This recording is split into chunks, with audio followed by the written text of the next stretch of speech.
Yeah, Black Power. Um, what I want to talk about today is, unfortunately, another tragedy has taken place in the black community with a 14-year-old gentleman who is like a nephew to me, based on the fact that you know his parents are somewhat like a they're foster brothers and sisters. And so this happened this morning. 14-year-old baby, lost his life. It was not the intended target. And what had happened was, he was en route to going home from leaving his sister's house, which is the next apartment building to where he and his mother were residing. So while he was going home, there was a party going on in the next building, and gunfire erupted in that apartment. And as he was walking, the gunfire proceeded. They proceeded, still having a gun barrel that went all the way outside, in which this brother, 14-year-old baby, was shot several times, and his sister held him in her arms on the ground, and watched him take his last breath, in which she's going to be traumatized for years to come, and this is another thing in terms of what takes place in the black community, because it was two people died in this gunfire exchange, and 4 were critically wounded. So once again, it's just the police look at it as just some niggas, just some niggas shooting. The paramedics, which took nearly a half hour, based on testimonies from people that I personally talked to, neighbors, that it took nearly a half hour for the paramedics to get there, in which the fire station where the paramedics are living at is at the top, maybe 3 minutes from the scene of the shooting, and because it was black, and I know that's how they look at it. They may have been eating lunch or something like that when they got the call, but instead of loading up into the ambulance, they probably kept on proceeding eating their dinner. I'm not saying that happened, but I'm just using that as an example on how enthusiastic, these white paramedics and police, are when it comes to responding to, fatality in the black community. So the press was out there, which I refused to talk to. Police everywhere, white police with just another nigga mentality, and in her house, she had approximately 20 to 25 young men in ranges from 12 to 20, and so you can tell that they had retaliation, anger, fear, pain, various emotions were going through these children. So I asked the ancestors, because that's what I do. I work with adjudicated youth and disenfranchised black youth that have been traumatized, abused in every area, sexually, mentally, emotionally, parentless, fatherless children. I've been, and you all know what I do. But anyway, and if you don't know what I do, go on Facebook and you can get a rundown. But anyway, I asked the ancestors to give me the instructions on what to do, and what to say to these children, to prevent somebody trying to be a hero, or wanting to be thug of the year or super thug by going in retaliation and putting somebody else's family in the same fucking pain, So I ended up giving a fiery, very, very fiery speech, lecture, or whatever you want to call it. Very fiery, to the point where it affected me. It affected my central nervous system, and I had to leave to regroup. You know, I had to go and shed some tears in the car, you know, and I had to just regroup because it was real nerve crunching. You know, it was very, very nerve crunching, you know, to see, you know, these youth. And they were listening to me. All eyes were on me at the time, you know, and they were very, very attentive because I made clear sense to them. Clear sense, and I wasn't talking, you know, therapeutic, you know, psycho and analogical bullshit. No Dr. Phil type shit, you know, no Dr. Steve Perry, that fake bullshit. None of that. I got got in the gutter in the mud with these brothers, you know, and gave them various different scenarios on what your life is going to be like if you decide to be fucking super thug, you know. Of course, we all want to retaliate. I had a bag, you know what I'm talking about. I had a bag coming over there, you know. But at the same time, you know, how do we put an end to this bullshit, you know, and it's not, you know, a lot of y'all may say that, you know, it's not the white man, he wasn't involved, because he's always involved, whether he shows up or whether he actually pulls the trigger or not, because he has already implanted the seed of self-hatred into our people, and they just like robots, you know, and they don't have no regard for anybody that looks like them. You know, of course he's the blame for this shit. Of course, white supremacy, racism is the blame for this shit. However, we have to deal with certain things that are at hand. You know, this baby lost his fucking life. You know, and you know, and I broke down a lot of different scenarios. One was the situation where Cuba Gooding Jr., who played Trey in the movie Boys in the Hood, you know, when he was riding with Ice Cube and they were going to kill those people, excuse me, when they were going to kill those people,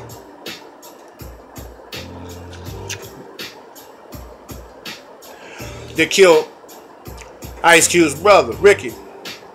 And when Trey said, Doe, let me out the car. And what he was saying was, I'm not built like that. In my heart, I really want to retaliate. I want to see justice done. And I know the only justice that we can count on is fucking street justice, unfortunately.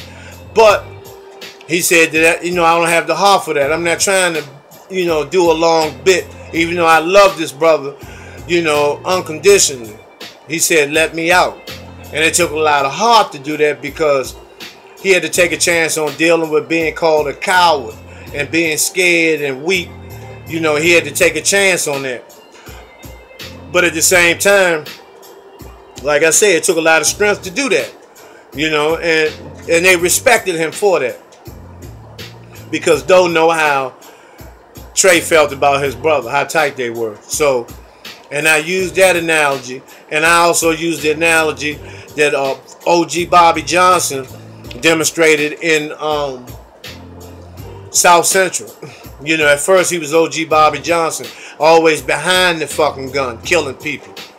You know, but when his mind cleared and he got himself conscious, a level of consciousness, you know, and functioning on a high frequency, he came home and stood in front of the gun, you know, so his son may live.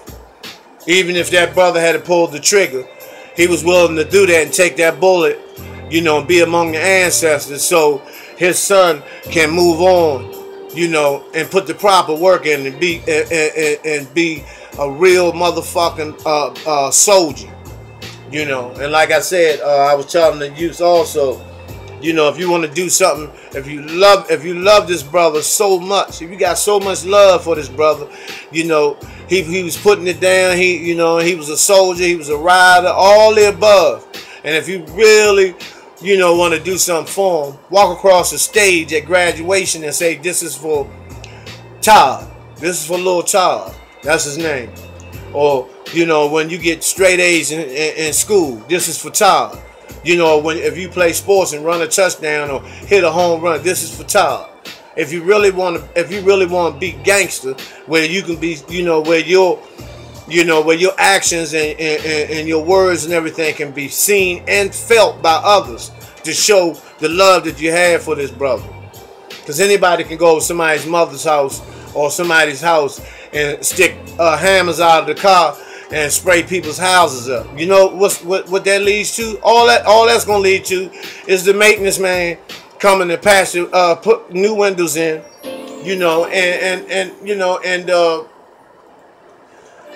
the police once again looking for somebody to blame, you know, because that's what they, you know, actually they was waiting on to catch one of these guys when it gets dark, to catch them with their hands out their pocket, you know, I mean their hands in their pocket, so they can say they look like he was reaching for a gun, and probably in retaliation for, you know, what happened to his man, you know, end up taking his life, you know, because we have to teach our babies how to think, you know, because they don't have, a lot of them don't have fathers. I went down that road, you know. I didn't talk to, okay, let's be good boys. Let's be good boys and do the right thing, you know, pray, get on your knees and pray and all this bullshit. That don't work, you know. What you got to do is find a way to channel that motherfucking anger and pain, because we haven't seen the worst is yet to come in terms of us falling, you know. So, you know, we have to embrace ourselves and be prepared for what else is coming down the pipe, you know, because this shit is not a game. This shit is not a game. It's not a joke. This ain't nothing to play around with, because we talking about human lives. You know, we talking about our babies. You know, our little black gods are being shot down in the motherfucking street like goddamn dogs and animals, man. And what do we do about it? We sit around and say that's a shame and all this bullshit, but what the fuck are you doing about it? How's your hand in the liberation of our people? Where do you stand at in this piece? Or are you standing to the side? Are you in the bleachers cheering? You know, you might as well be part of the enemy, which most of you motherfuckers are. You know, because you're ready to blame somebody else besides looking at the science of this motherfucking shit.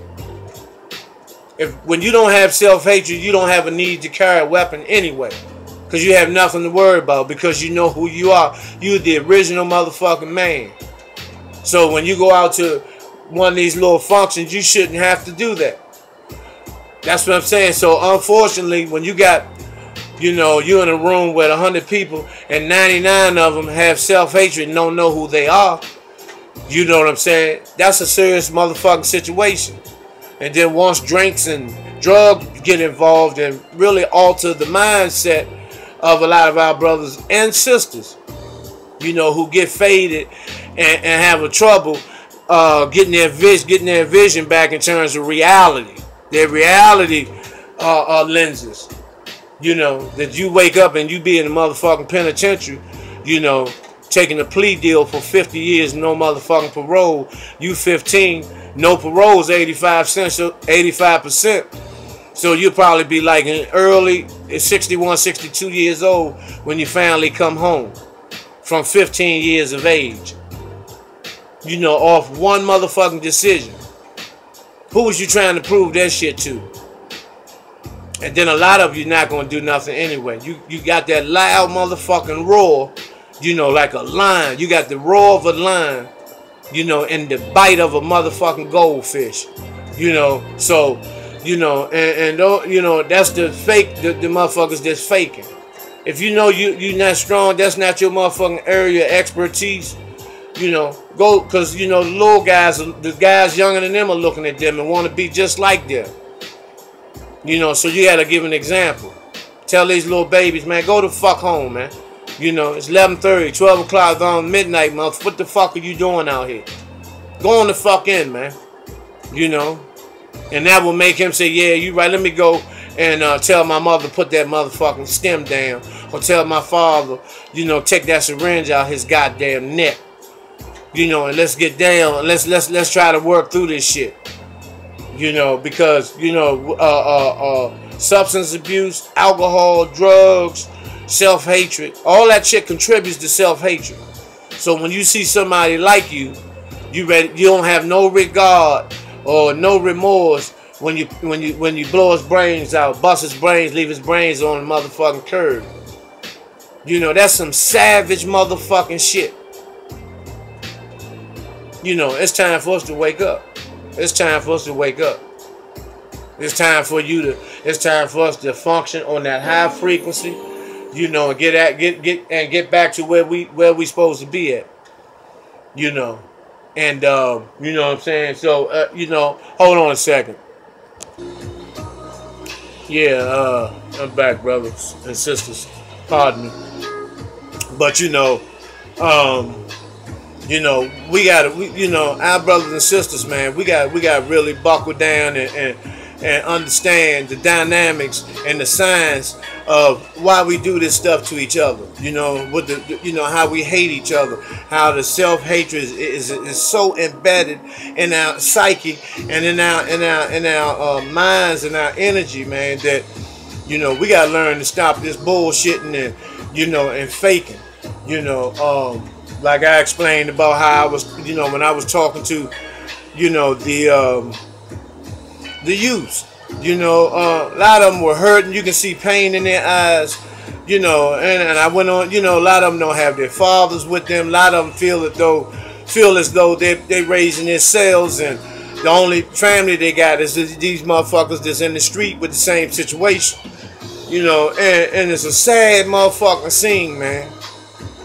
Because a lot of us, you know, a lot of black people a couple generations ago didn't have that problem with, you know, with fatherless homes and mothers being strung out on all types of narcotics and stuff, you know, and all this bullshit, man, that got our people so fucked up. The disenfranchisement of our people, man. How, you know, we don't look out for one another. We take from one another. We steal from one another. And also inside the black family, it's so much vile hatred among siblings. You know, because, you know, your brother or your sister looks like you, and it's a reflection of you. You know, and when you got that vile hatred towards your siblings, that shows you have vile hatred inside of you. You know, and most people that do that, they're not gonna jump on nobody outside the family. You know, but they'll play, you know, motherfucking living room gangster. You know, but when it comes to dealing with the motherfucking niggas out in the street, that'll blow your goddamn brains out with no ifs, ands, or buts.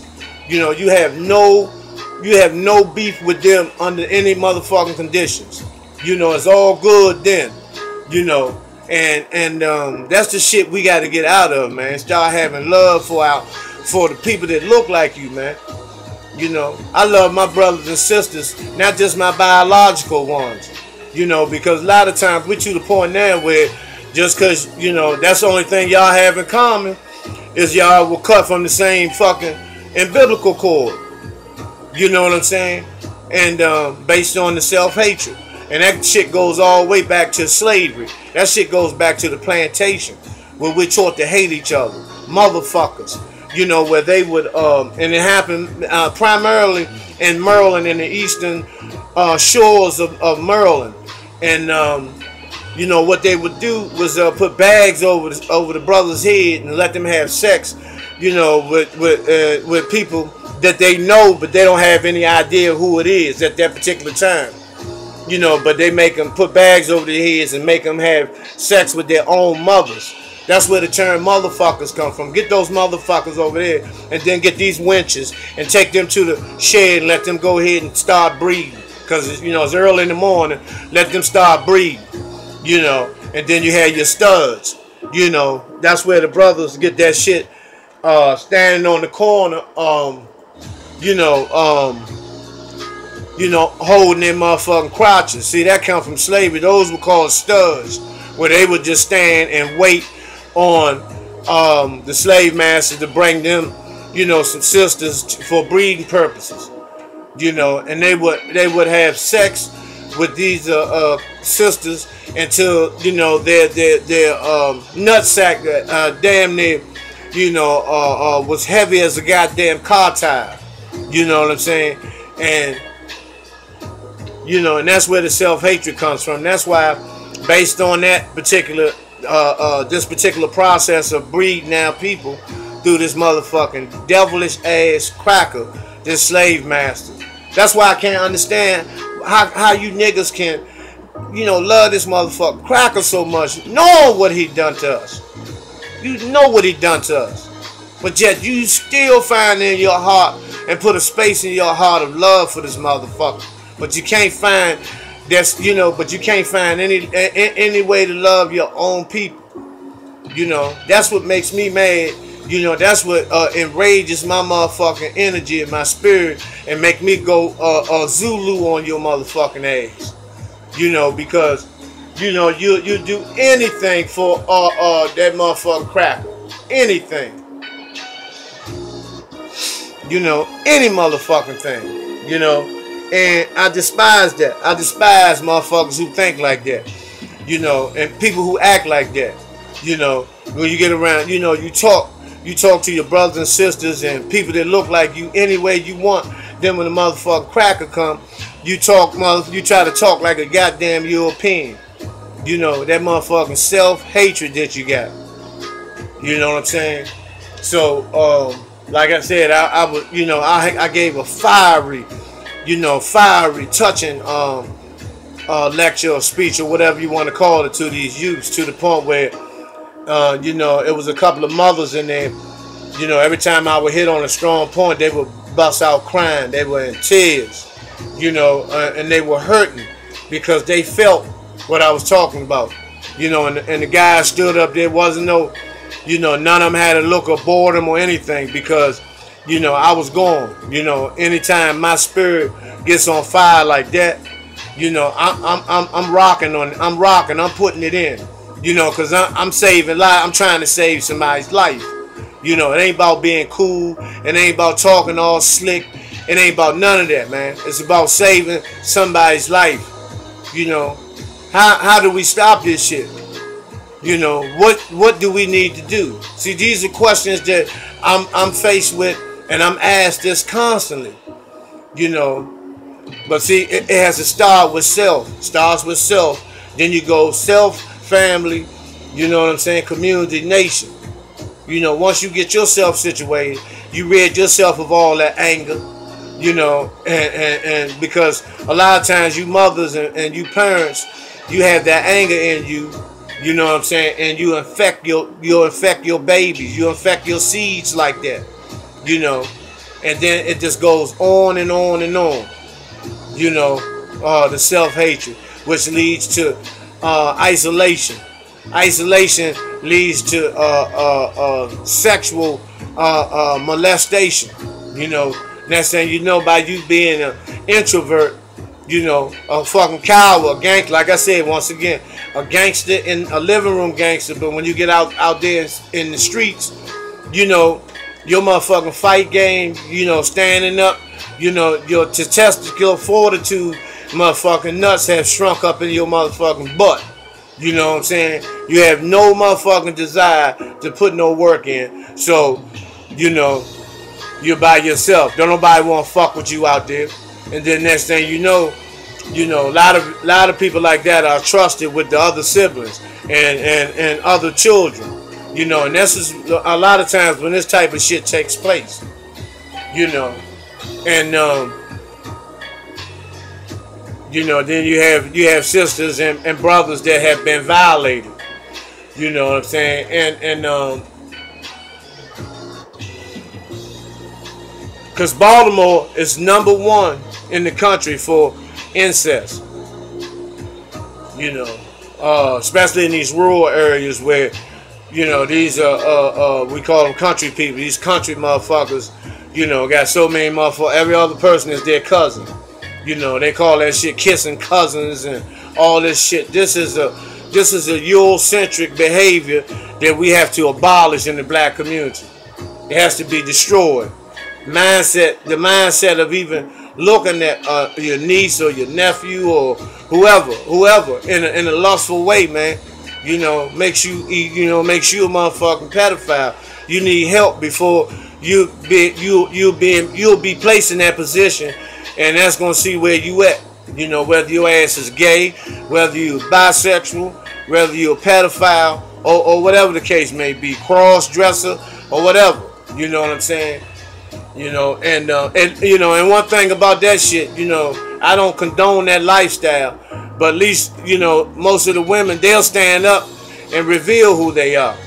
You know, the brothers try to be, you know, in the closet and all this bullshit, you know, instead of just being who you really are.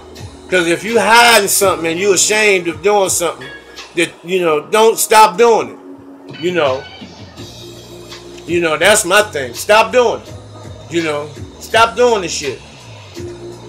You know, and like I said, once again, you know, I'll be speaking at the homegoing services, you know, and because the brother wanted, he was about to be into the street law soldier, you know, and you know, it was just, you know, very, very untimely, you know, especially for a kid, you know what I'm saying, and you know, it's real sad, man. You know, my heart goes out to little sis, man. Just hold on, sis. You know, like I told you, you know, things gonna work out. You know, we're gonna get through this shit. We're gonna get through it. You never can get over it. You know, don't get it twisted. You ain't gonna never get over it. You know what I'm saying? But you'll learn. You have to learn to live with it, and you can't, you know, you can't drink your way through this. You know, you have to learn to deal with this situation with a clear mind. Be completely focused so you can mourn the proper way. So you can cry the proper way. So you can hurt the way proper. When I say proper way, it's a purpose of hurting. So it's a strengthening process. So you get strong and move on. You know, because we don't know what the Creator has lined up for you.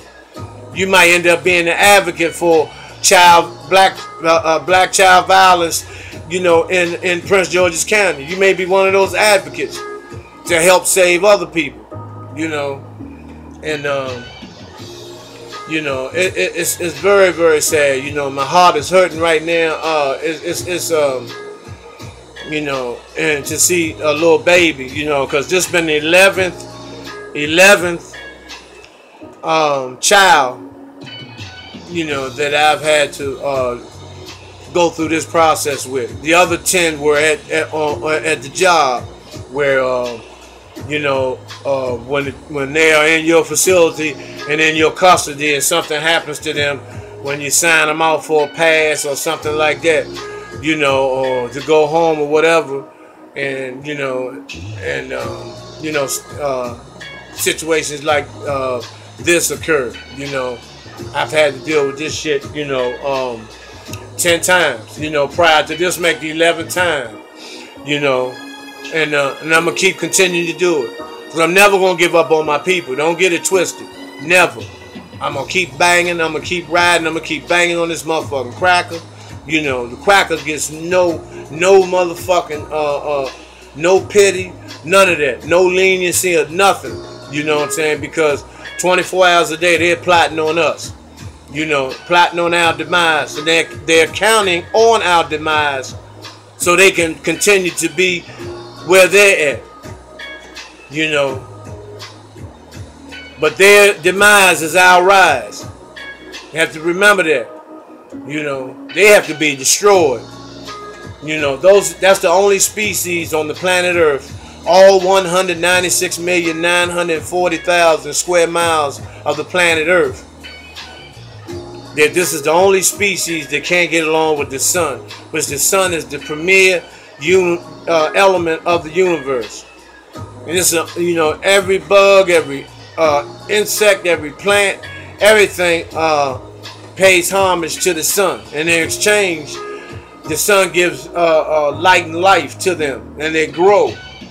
You know, so you know, and this motherfucker, man, it's you know, it's just fucked up. You know, it's just fucked up, and this cracker has no business in existence, period.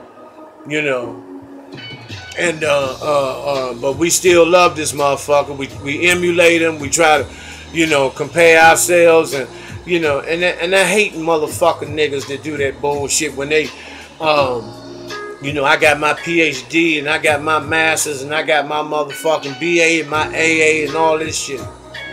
You know, I got a PhD from the University of Asphalt and Concrete. I'm self-educated. I was attending the University of Phoenix. You know, I am a high school graduate. I've read over 1,100 motherfucking books. You know, when it comes to you know, dealing with human behavior and certain historical areas, I'm a fucking mercenary at that shit. You know, and I refuse. I am undefeated in debate. You know, but you know, when a motherfucking cracker ain't got nothing coming, and I'm giving them fair warning. Don't try to debate me. You know, because I have one cracker that looked at me in a way that you know, like he heard me talking slang and hear me talking street, and which is my method to make the connection with the youth. You know, he took that as my best motherfucking work. You know what I'm saying? But at the end, he backed down. You know, back down. You know, motherfucker didn't want to debate me. Because I would have destroyed his motherfucking ass. Because I can, you know, the average motherfucker that goes to Harvard that calls himself very intelligent or have some high IQ of what they say, some high IQ, I will crush his motherfucking ass. You know, on just about any motherfucking subject. You know, and I don't have to talk all white and all that shit. You know, I know what type of language to use to cleverly annihilate his motherfucking ass. You know, I don't have to talk like, well, actually, you know, in the, you know, all that old faggot ass shit, you know, how some of our so-called scholars, you know, talk like that with their legs crossed, and, you know, the civil rights movement was one of the reasons that Dr. King and I had lunch and all this in Birmingham. Get the fuck out of here, punk. You know, don't nobody want to hear that shit. Not in that type and not in that mode anyway. You know, talk where people can reach you and stop worrying about what these motherfucking devils gonna say. Because they're savages. These motherfuckers are savages. In spite of how much money and power that they got, they have the behavior and cultural motherfucking lifestyle of a fucking savage, man. Who do you know eat raw meat with blood and shit coming out of? Eat shit turds, has sex, put their dicks in goats' butts and all this type of shit. You know, that's not us. But, you know, we got a lot of our sisters getting ready to start practicing this S&M bullshit, which is nothing but, that's nothing but slavery. You know, cracker got you tied up, whipping you, and then fuck you. You know, it's the same shit. You know, same motherfucking shit, man. You know, and you know, you sisters that, you know, you have trouble dealing with one brother. You know, you got, yeah, then you change men like you change your motherfucking clothes. You know, and you measure man's worth and his character based on how much money he got in his pocket, how big his dick is, you know, how does he dress, how does he look, you know, if he have a borderline look of a fucking woman and all that shit, then he's considered cute and all this bullshit, you know, or he got money, he can fuck real good and all this bullshit, you know, and then when you go to the clinic, the motherfucking doctor tell you, you know, you got HIV.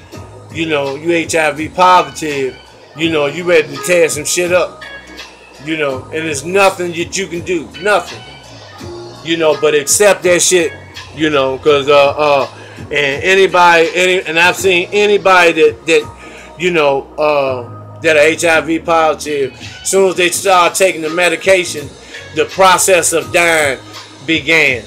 But those who don't take that medicine live happier, healthy, normal lives. I've seen it.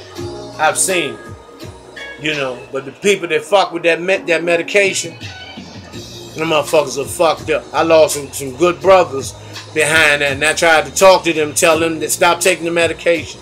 If you stop taking the medication, stop eating meats and white sugar, white flour, and eggs and cheese, you know, and get an organic diet, you're gonna live a healthy life.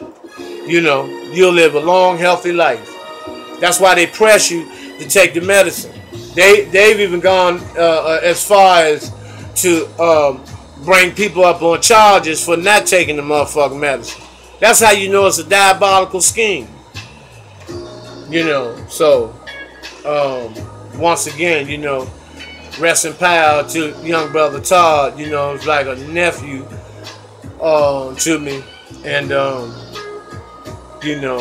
may his family, man, may his family, me included, learn, try to work, try to deal with the situation, and I send my condolences to everybody for your support, because on the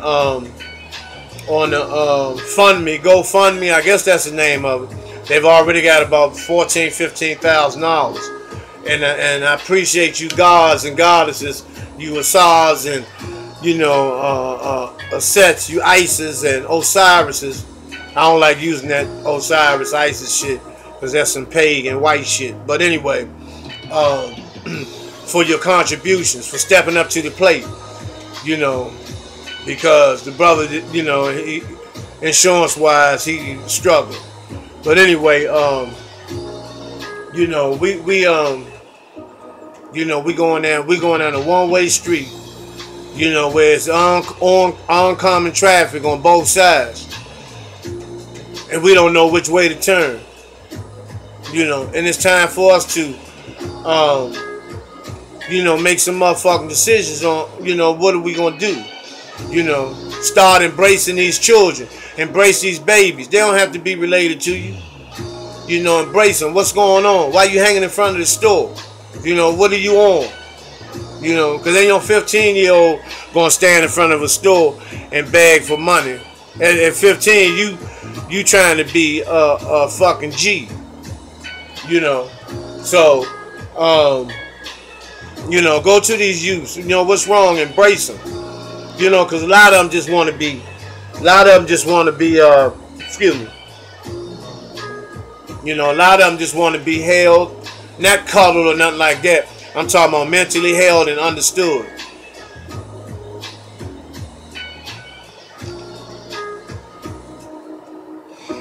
And that's what we got to do, man. We got to learn to, save our babies, man. Stop letting them just die like this, man. Because I'm going to be banging on all week, man. I'm going to be talking to some people at the memorial service or funeral, whatever you want to call it, homegoing service or whatever. I'm going to be talking, I'm going to be building with some people, possibly recruiting some of these youths in the organization, man, so we can, teach them, man, how to inner manhood, man, without a whole bunch of bullshit, man. But I'm going to be back with y'all shortly. This your brother Shaka Sankofa, Hotep, Black Power.